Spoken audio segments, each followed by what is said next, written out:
I have 3 daughters.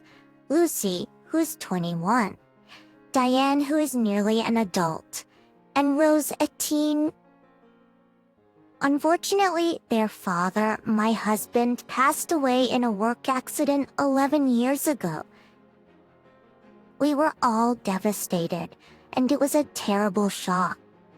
We were able to get by with my parents helping out with the kids so that I could work. We're doing much better now financially. However, I've been having many problems with Lucy. Not long after she turned 18 and finished school, she suddenly went off the rails, mingled with some very sketchy people, and I didn't know what to do with her. She's gotten into heavy smoking cigarettes, partying at every opportunity, over-drinking every day, and I suspect she's been doing more stuff. She started treating the house like a BB and disrespecting her sisters and me. I didn't raise her to act like this, and I'm at my wit's end. I've tried to get her into rehab and therapy, but she just refuses to go and gets very angry when I bring it up. Lucy stays with us rent-free. She works a job in retail and buys her groceries, but blows the rest of her income. The last straw for me was something that happened 3 weeks ago. Diane and Rose have pieces of very expensive jewelry that they inherited from their dad's mother after she passed away last year. The jewelry has been in the family for generations. Well, at school, their jewelry pieces went missing from their rooms. Diane and Rose were distraught when they noticed the jewelry was missing. I asked Lucy if she knew what had happened to the jewelry. Lucy lied and said she didn't know. I pressed the issue and pointed out that she went partying and spent loads of money, and Lucy eventually admitted that she stole the jewelry and pawned it. Concerned, even though it was obvious that it was Lucy, I was still shocked that she would do something like that. So I told Lucy that this was it, and I was kicking her out. I told her that she needed to be out in 3 days. I didn't think it was fair on Diane and Rose to keep someone like Lucy around when she keeps causing chaos and destruction in our home. And I was also worried about Diane and Rose being influenced, but... So Lucy left the next day and went to stay with my parents, who said I was a horrible mother for kicking Lucy out and that I was clearly playing favorites. Am I the idiot? Not the idiot. She stole. She literally committed a crime. You aren't a horrible mother for picking favorites, as she stole from your daughters. She's an adult who stole from children. Your daughter has some things to figure out. Maybe she will, perhaps she won't. But ultimately, you still have 2 other non-destructive children to prioritize and care for. She's 21, and while you'll always be her mom, she's an adult and responsible for who she wants to be, where she wants to go, and what she wants to do. Meanwhile, you have to check the credit reports of the younger children. And yourself, it would help if you made sure no credit cards or eye theft taken place. If there are heirlooms gifted to your daughters, you need to report the jewelry as stolen. Local police get pawn sheets from local pawn shops and check them against stolen property reports. Your daughter will probably get arrested because pawn shops take IDs of the people pawning goods, but you may be able to retrieve the jewelry. So I don't think OP is an idiot for kicking her daughter out of the house, but I do think she will be one if she doesn't try to get the jewelry back. Yes. Wholly agree. You are the idiot, OP. If you don't hold your eldest daughter legally responsible for the theft, She committed to return the stolen property. To your younger daughters, you will be fundamentally and clearly favoring your older daughter over your younger two. And give your parents the whole story that you've told us.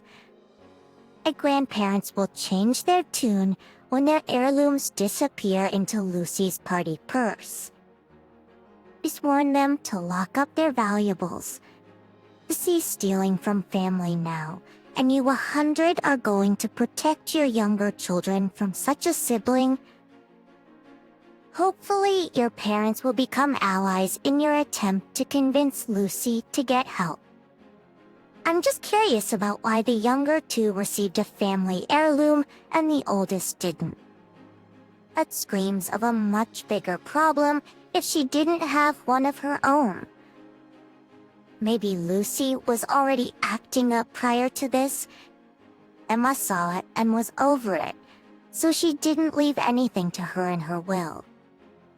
I don't know why she's the only one acting out, but I think there's a bit more to this story. Yesterday, my daughter's tween, pre-tween, and young child and I were making popcorn, and our microwave exploded. So my boyfriend brought over a spare one today until we get the original one replaced. My boyfriend was carrying the microwave up to the house, and my daughters raced out to hug him. Amanda, my youngest, got mad that she wasn't fast enough because when he walked up the porch steps, she just ran out from behind me and jumped on the box. My boyfriend started to tilt backward, but he could swing her into the flower bed and catch himself. He shouted at her, "Don't ever do that again, you could have got hurt," and stormed into the house. She burst out crying, and after ensuring she was unhurt, I scolded her for her action and told her to go and apologize. I took her aside to the kitchen, and she apologized. She said it's okay, knelt down, hugged her, and apologized for swinging her into the flower bed and yelling at her. And at first, she didn't say anything, so he asked, "Is it okay? Do you accept my apology?" My boyfriend told my daughters that whenever he apologizes to them, they have the option to say it's okay if they want to forgive him. I want to forgive him right there.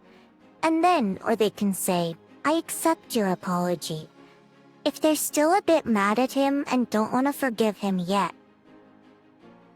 Amanda dared to say, "I want to think about it." My boyfriend laughed and said, "Okay, but I was angry."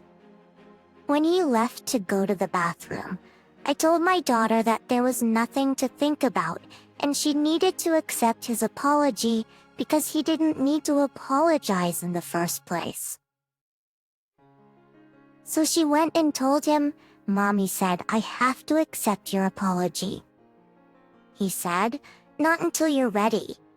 I sent the kids outside, and we got into a fight because he said it defeats the purpose to force them to accept an apology.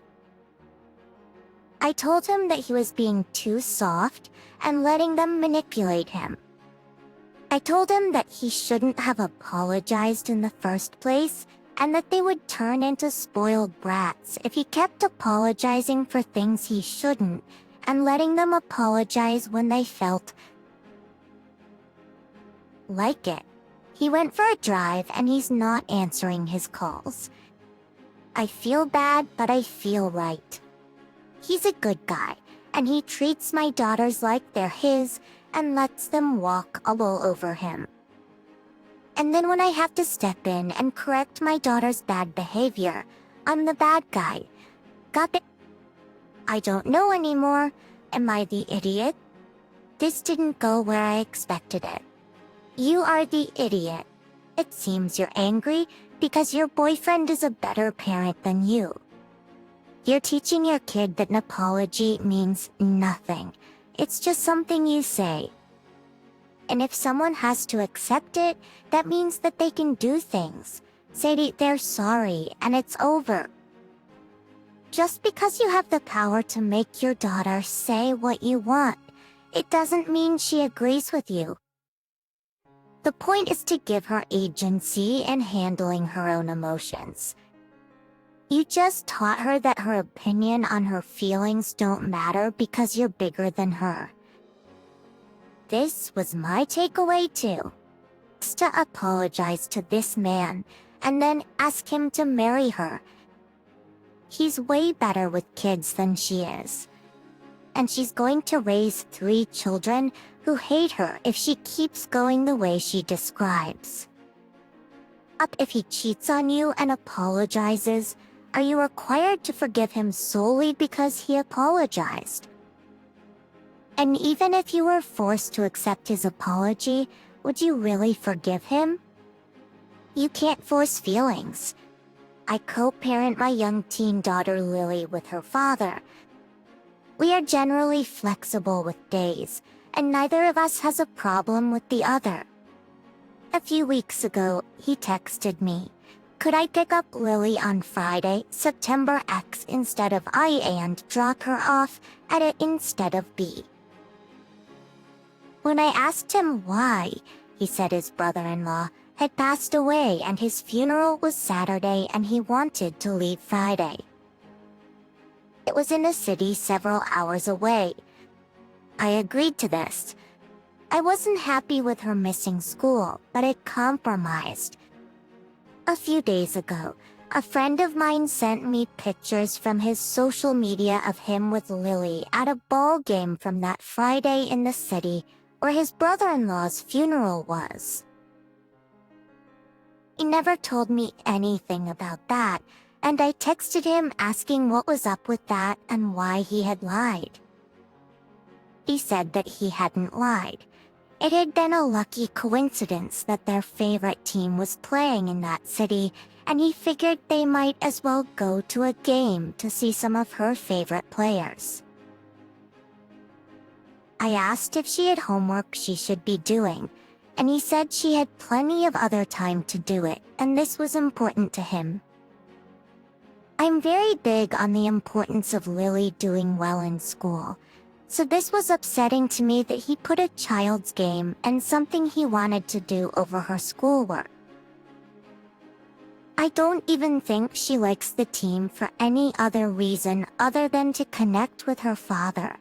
And I think that that was mostly for him because I see all the nostalgia stuff he posts on social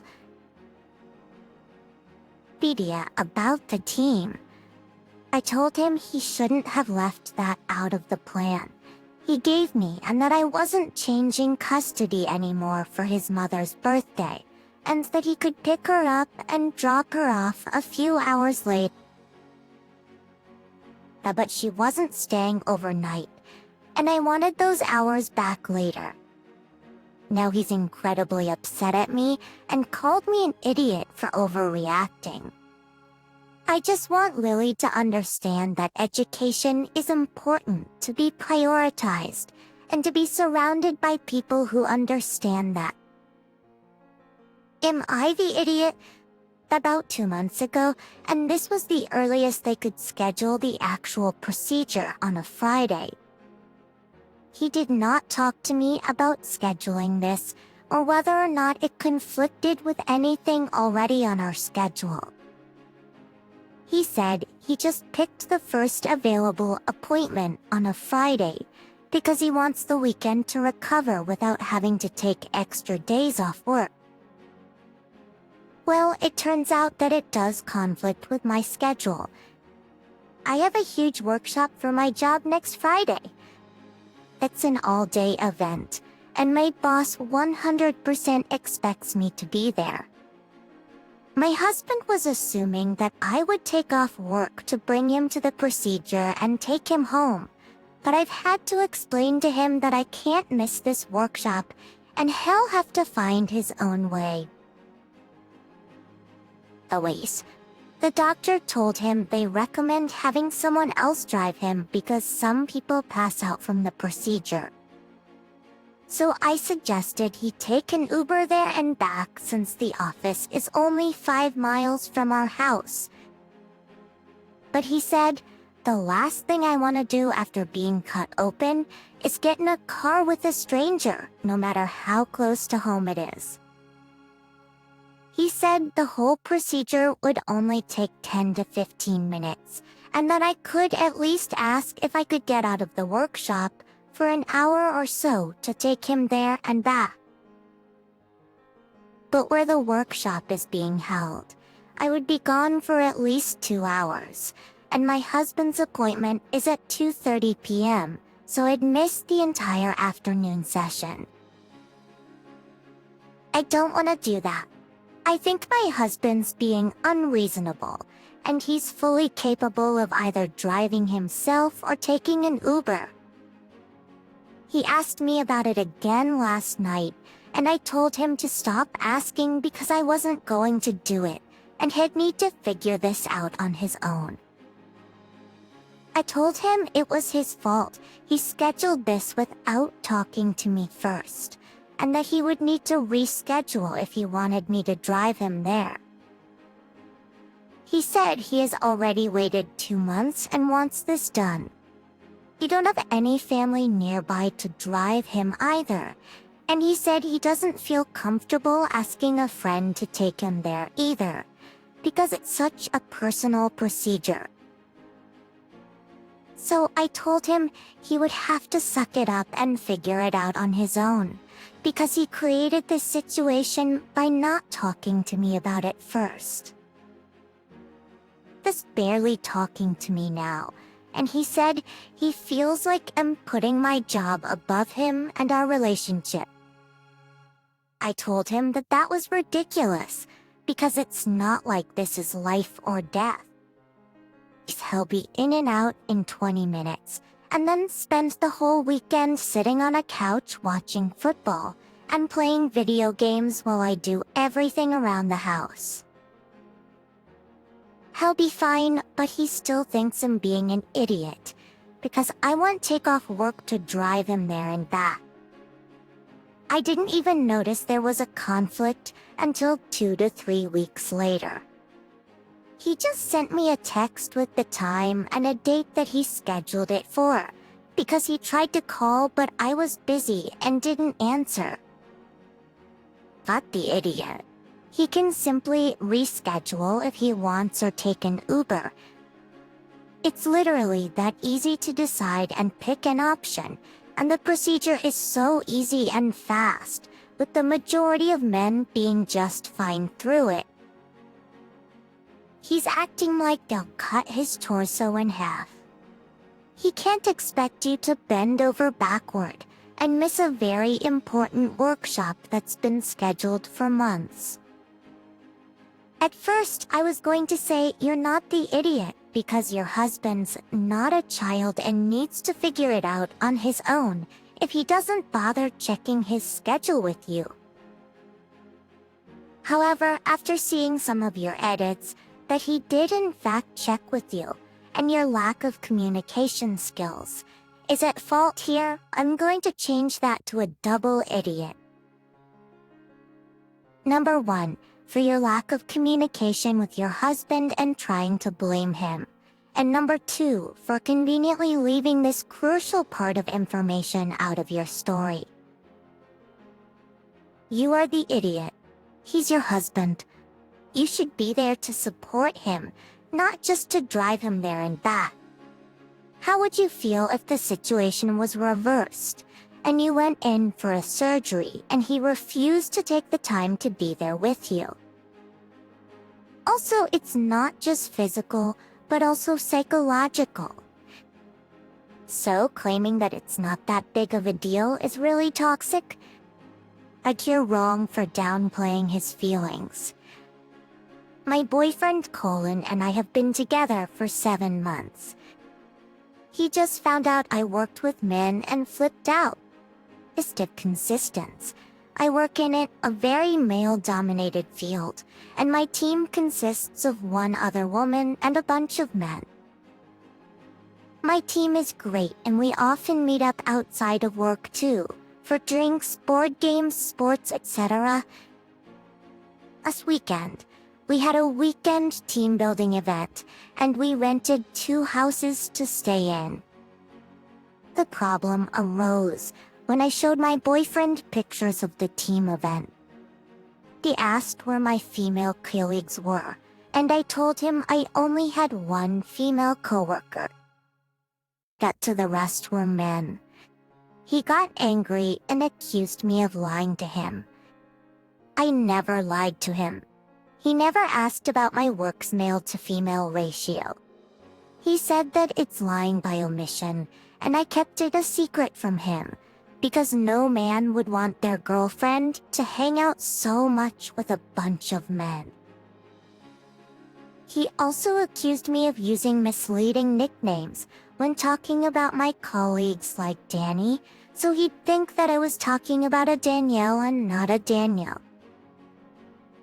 Our language doesn't have gendered pronouns. Seriously, I work in it. I thought it was a given that I primarily work with men.